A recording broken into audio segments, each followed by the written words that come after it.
Good morning to you out there. It's the 14th of December 2023, and we are here to wrap the day with you. How was your night? I hope it was restful, and I know every one of us were one way or the other doing one of good things today. On that note, I want to welcome you to another episode of Family and Values on your Reaching for the Star station, Galaxy Television.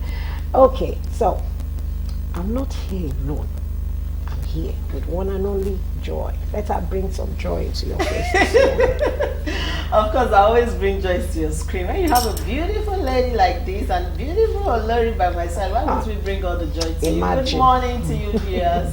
My name is Joy Abu, like you know, and of course it's Family and Values, and we are streaming across all our social media platforms. Please download our Galaxy mobile app and watch us on the go. Go to our YouTube channels, our Facebook channels. Put on your notification button so you can join and watch us live while we give you all the healthy tips today. Of course, you know today is Thursday and we talk about health on our show. Yes, health is wealth. And you know, when they say health is wealth, it's not by the amount of your money.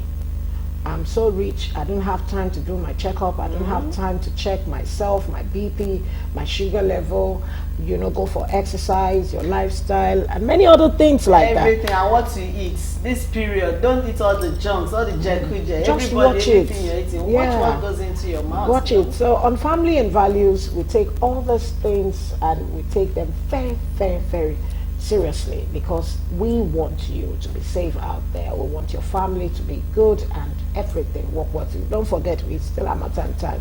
You may think it's not that strong. Yes, so I had to take a cup of tea on my way coming to the office. Confession. So if you have not had your cup of tea, even if you don't want to have tea, just make sure you have something warm. Yes, you know, warm around you to keep you warm inside, and also make sure you have something, an oily, greasy palm in your bag, in your handbag. No, men don't believe in all those things.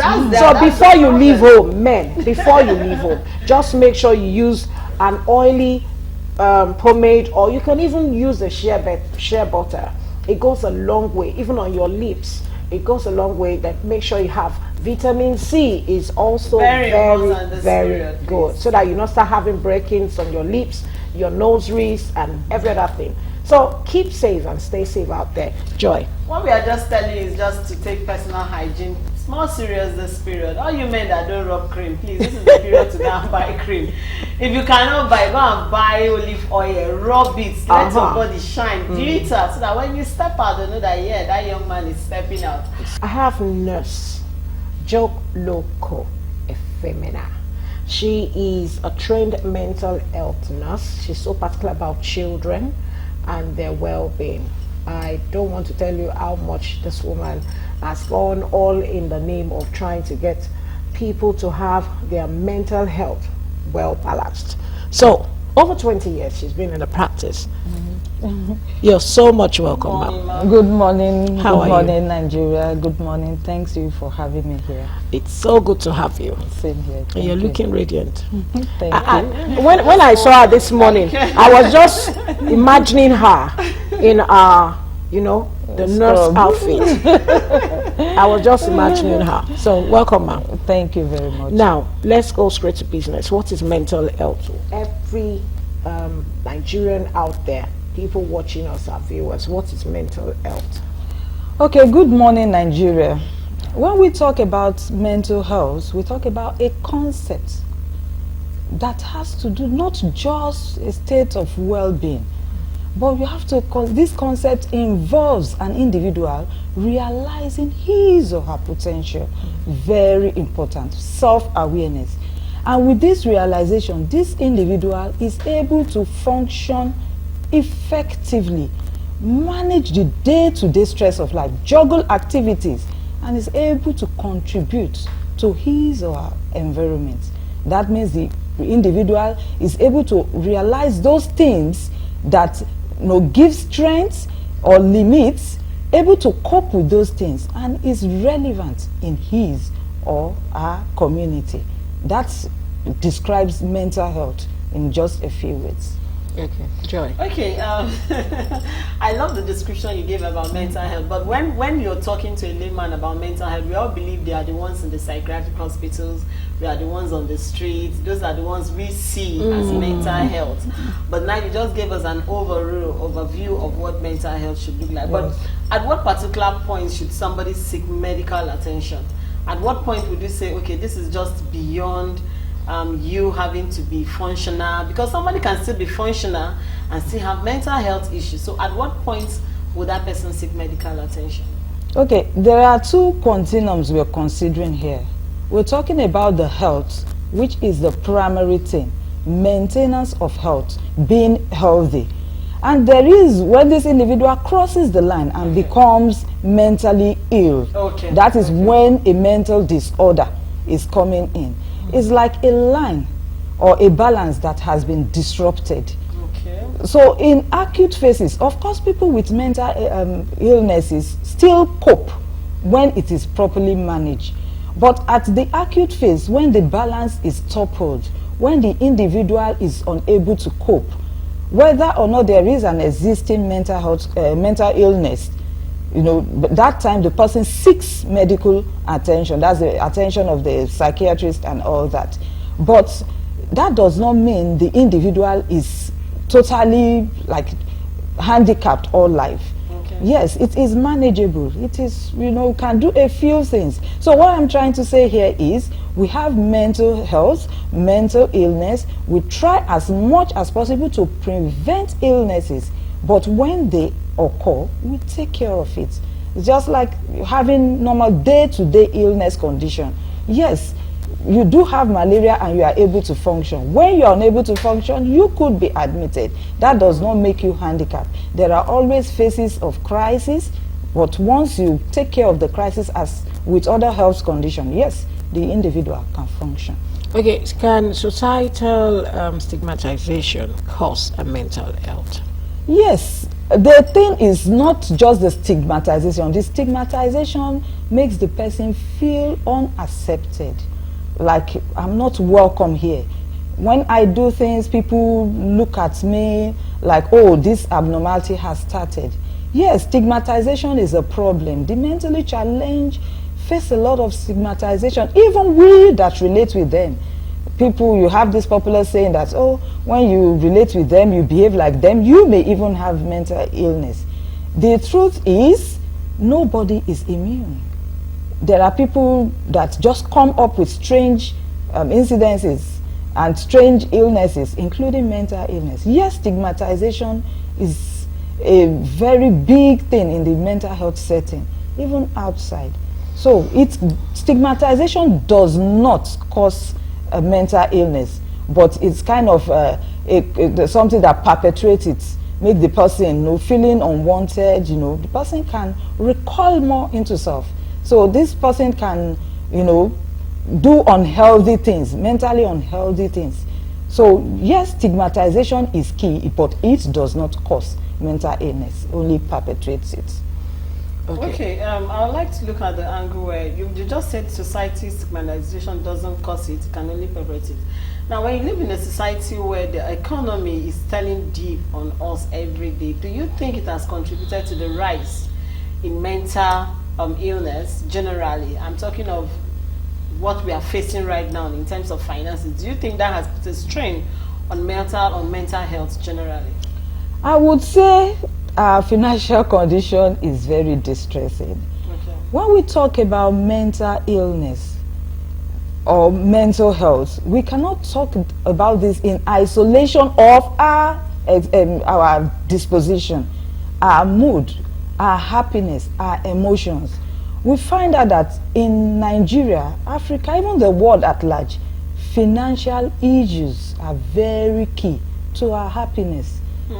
When you have children, you have dependents, have aged parents, you know, looking up to you, impoverishment, you know, you cannot meet your needs. Yeah. You cannot reach out to the people in need. You are not functioning. You are unhappy. These are burdens that, you know, kind of overweighs you over time. If financial stress is very key, over time you see the mood changing. So if I say I'm financially or I'm mentally healthy but financially incapacitated, yes, I become more irritable. Irritability is one of the symptoms of mental illness. I become more irritable. I am not happy. I am not productive. I can even become overwhelmed. So yes, finance is very key when we talk about mental illness. Okay, now when we look at mental health, it talks about your emotion, your psychological, and your social well-being. Yeah. Okay, you said looking at the stigmatization, it may have one or two things that will lead to it. Abi? No, not lead to it. Okay, I want to clear that. The thing is a social connection. You know, the human is kind of connected to interact, to be a part of a community. So when the challenged individual is stigmatized, the person recalls, you know, kind of is not in touch with other people, wants to be in a world of his or her own where he or she is more comfortable. That's going to emotional. Yes. So you see the person, you know, like self-isolation, self-withdrawal. And for that individual, of course, being idle-minded, being in a different world, you never can tell, say, when the individual starts having hallucinations, the person is enclosed in his or her own world, he may start hearing voices, may start seeing people, he's not relating. And this feeling of acceptance by these hallucinatory stimulations makes the person even more comfortable. Like, oh, why do I want to really relate with these people that do not accept me? So in the long run, I'm not saying stigmatization causes mental illness, but it kind of promotes, it kind of nourishes, because it robs that individual of the inbuilt, how will I put it, inbuilt nature to be a part of something. So if that person is not a part of reality, yes, can be a part of a more mentally derailed world, so to say. So it promotes it. Yes, it promotes it. Okay, it's very common for you to hear people say, oh, I'm depressed, I'm depressed, I don't want to talk about it. Would you say depression is one of a major thing in mental health? Because it's very common. You talk to someone and say, please leave me alone, I've been depressed all day, and someone say, oh, I've not been happy. So is depression part of mental, or would you say somebody in that stage should seek medical attention? Yes, depression is a type of mental illness. You know, like a mental illness that affects your emotion. So is a mood disorder, is a type of mental illness. Though we use it, but clinical depression has its own criteria. Oh. When I say I am depressed, yes, I'm not happy or a bit blue, but for it to be clinically called depression, you have criteria to meet. You have a time bound to think about. You have all the signs and symptoms, and we're like, oh, this person has been able to meet this criteria, not the daily depression we describe. Okay. Yeah. Okay, what are the major factors that influence mental health? Okay, we talk about a lot of things. When we talk about mental health, mental illness, I said is a concept. That is, it has so many parts of it. So talking about the factors that affect, something that causes, we want to talk about the biological factors. That's the individual, within the individual, or maybe to make it a bit clearer, we say the predisposing factors. We talk about genetics. It is very common that people who have relatives or parents with mental illness come up with mental illness at the end of the day. Okay. It is very common. That's why we have our parents investigating whosoever want to get married to, because it is common. There are some names you just hear and you're like, oh, these people, we've seen about 2 or 3 members of the same family. There are some, you know, it's very common in families. Then we talk about, you know, prenatal and intranatal and postnatal condition. That is at birth, you know, maternal alcohol use, you know, all these type of things affect the child in the uterus. At birth, we talk about injuries, head injuries, you know, malhandling, birth asphyxia, like the child comes out and does not cry on time, you know, which can be caused by a lot of things, something for another day. Then we talk about, you know, postnatal, you know, malnutrition, you know, or early things in life. So we talk about the individual's living condition, you know, like I'm talking about the individual. Now we talk about those things that trigger it off, that brings it, you know, for somebody that is genetically predisposed. We have all those things, triggers. So these triggers could be, you know, stress, imbalance in life, you're unable to juggle activities, unable to, you know, achieve that fine balance. Then it could be socioeconomic factors, impoverishment, you know, people living in the slums. It could be exposure even to substances, yes, can cause a form of mental illness. Then we talk about, you know, this crisis, you know, those wars, see what is happening in Gaza, you know, even in our local environment. So many people may not be able to cope with this.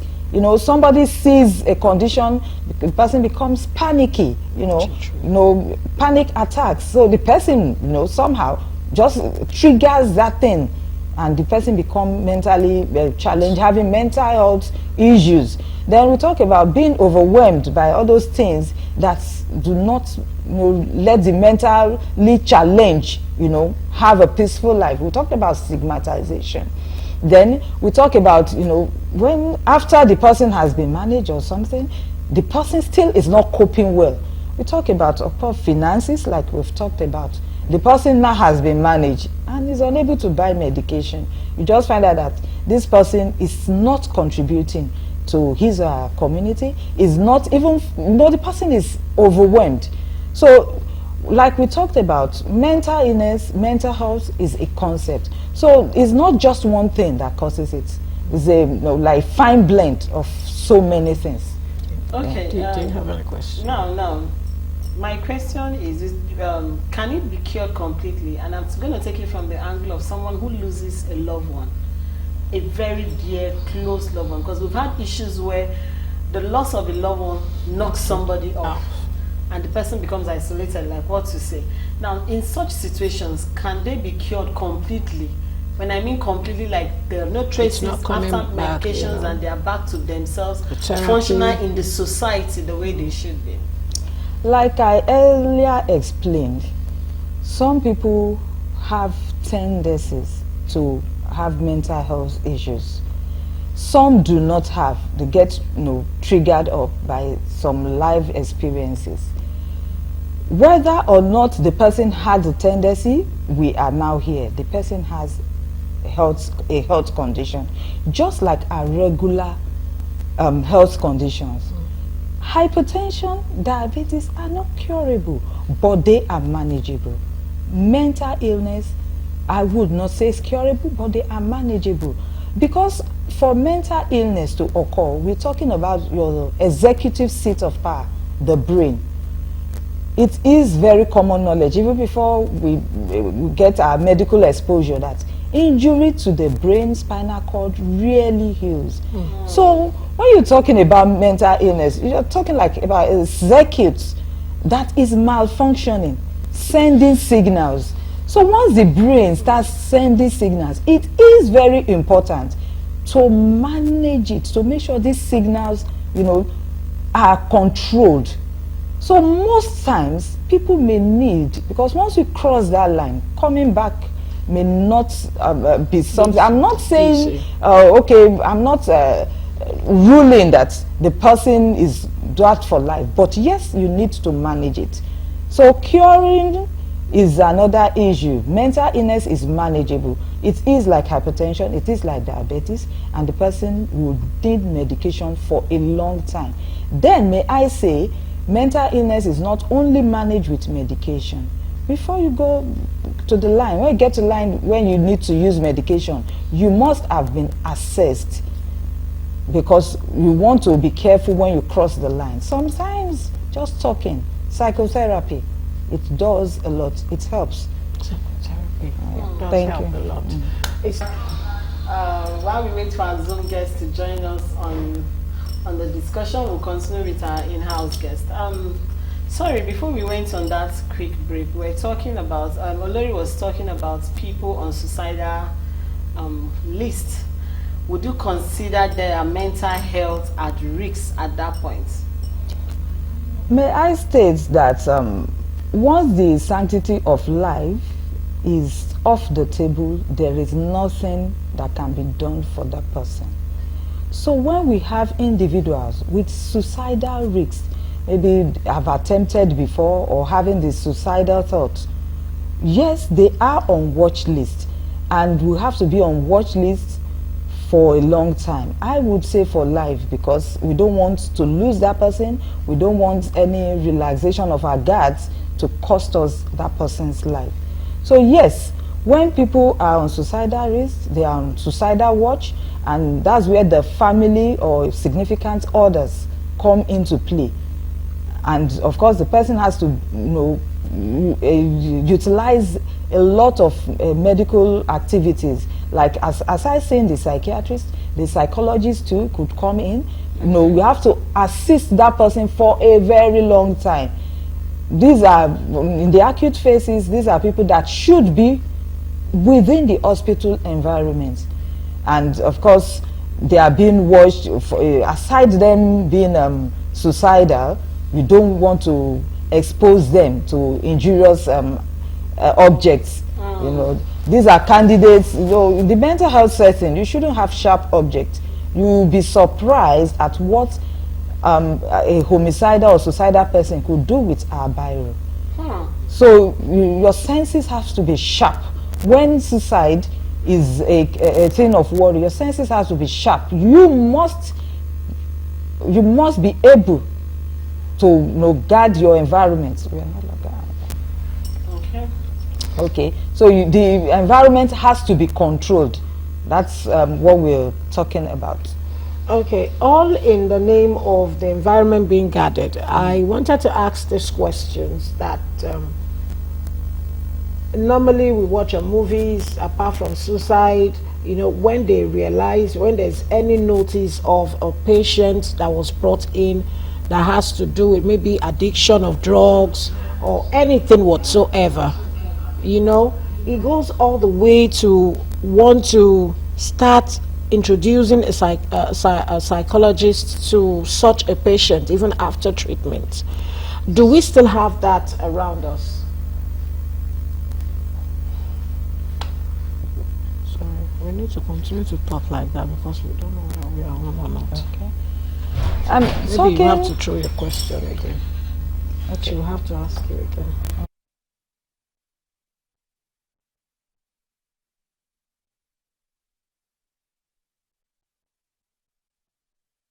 My question is this: do we still have psychologists in hospitals for patients who has just been, treated for addiction, like a patient who is also, I'm just giving examples now, addiction, drug addiction, or just had miscarriage, and many other situations like that? We do watch it in movies. But I'm asking now for every man out there watching us and every woman to know if we still carry it out here in Nigeria. Yes, in Nigeria we have psychologists in our hospitals. Ideally, psychologists should be everywhere because we face the day-to-day stress of life. At one time or the other, it could really become overwhelming. So aside talking to other people, you may need to talk to a professional that will just help ease your mind. That is maintaining mental hygiene. Now, in our hospitals, the services of a psychologist is most needed in psychiatric setting, like mental health institutions. So that does not mean hospitals do not have facilities for this. In fact, in public hospitals, they are better referred to as a counseling unit because it's a psychologist who uses his or her own tools to assess and decide on how to manage the individual. So I'm trying to say we have psychologists there, They may not be labeled psychologists. In some hospitals, they are even labeled social workers. They just tell you, though we do have the clinical social workers, but the hospital, just to kind of reduce the stigma. Because when you talk about psychology, psychiatry, they just feel is that man that is a vagrant in the streets that needs it. No. You're going through a shrink. Maybe you have you know, the way we wrap all these things, but the way they do it over there, you see it looks so mild. You love to even want to sit with that man to shrink you and, you know, sit down there and just get that idea. Do you have any questions? Now, my next question is for a child who suffered, because you did mention some factors, major factors from birth. For a child who suffers convulsion from birth and then grows and then experiences epilepsy, would you term that as one mental illness that needs to be dealt with? Epilepsy is a form of mental illness and often managed in a mental health setting. Wow. Convulsion, yes, may look like epilepsy, but it is not epilepsy. Okay. You want to first of all find out the cause of that convulsion. For children, the most common cause of mental convulsion health is a state fever. Okay. So when the child's temperature is high due to whatever condition, that the heat regulating center is in the brain is misbehaving, kind of. So once it's misbehaving, like I talked about a circuit, that misbehavior sends signals to the brain, and that is what we say in the motor area of the brain. That has to do with our movement. So when the misfiring comes, you see the child convulsing. Environment and the setting we found ourselves. What are those things we need to watch out from, stay away from, walk away from, and should not allow into our lives? I will term it maintenance of mental hygiene. Okay. As with every form of hygiene, it is a continuous process. It is an intentional process. The person is bent, the person has made the decision, it's intentional about maintaining mental hygiene. From our definition of mental health, the person must be sensitive to his or her own abilities and limitations. No superhero anywhere. No, I am unable anywhere. Life has a balance that must be maintained. Know when you can, know when you can't, know when to seek for help. Know yourself, be self-aware, and accept yourself for who you are. Because I'll go the regular slogan: if you do not know yourself, you do not take care of yourself, nobody can do that for you. So that is a part. Then number two, we want to consider our environment, the things we do not have control over. So every individual, even a young child, will like, oh, I want to be first in my class next term. So every individual have life expectation. We have life goals. So some goals may be met, others may not be met.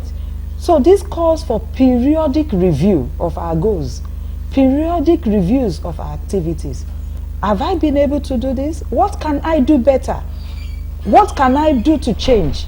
And when you are unable to, re-strategize. Re-strategize. That's one. Okay. There are so many. Okay. Then we have to manage our stress. Manage your stress. Get enough sleep. Do fun things. Break the monotony. You can go on and on. And we have to be aware about our health. You can't afford to be careless. You service your cars regularly. Those are metals. You are flesh and blood. Take care of yourself. Very important. Take care of yourself. You heard her. Take care of yourself. We've been talking about mental health on today's episode of Family and Values, and we want to say a big thank you to our wonderful nurse, Efemina. Joloko. She is a trained nurse and she's specialized in this particular area. I'm sure you agree with me that we're going to bring her back some other time. Of course, we'll bring her back to do the part 2 of this. And you heard her. Take good care of yourself. You have to. On that note, we want to say a big thank you to everyone watching. Sorry for whatever little incidents you noticed. Please don't forget to throw in and bring your product, your goods and services. We want to be part of it. We want it to be part of Family and Values. And remember, take good care of yourself. I remain Olori AJ, and a big shout out to all our crews that you're not seeing right here. Well, for me, I would say don't be a superhero, don't be a superwoman. When you think you need to relax. When you think you need to talk to a social worker or a counselor, please do so. Like our guest has said, take care of your mental health. It's very important. Okay. We need your being to be in place for you to be able to function. If you cannot function properly in the society, then you have a crisis. So it's important to take care of your personal hygiene, very key. She had mentioned that personal hygiene is key. And please stop stigmatization of people with mental health. Once somebody approaches you and talks to you about their health, don't run away. Don't feel like they are entering into one cycle. Yes, no. so don't pack them on one side. Don't pack them on one side. When you do that, you push them far away, like our guest has said. You make them get into their closet, and once they do that, the crisis continues. So talk to them, show them love. Yes. The most important thing is show them love. I mean, in the season of love, it's important to share love out there. Reach out to people, talk to people. We are still streaming across all our social media platforms. Please, like we used to say, download our Galaxy mobile app so that you watch us on the go. Topics like these are important so that you learn and keep learning. That's what Family and Values is all about. I would be signing out, and up next is What's Up, the entertainment part. Of course, they are standby to give you all the entertainment gist that Have you a need beautiful to hear. Thursday. We'll see you tomorrow. Take care. Bye. Bye. Bye.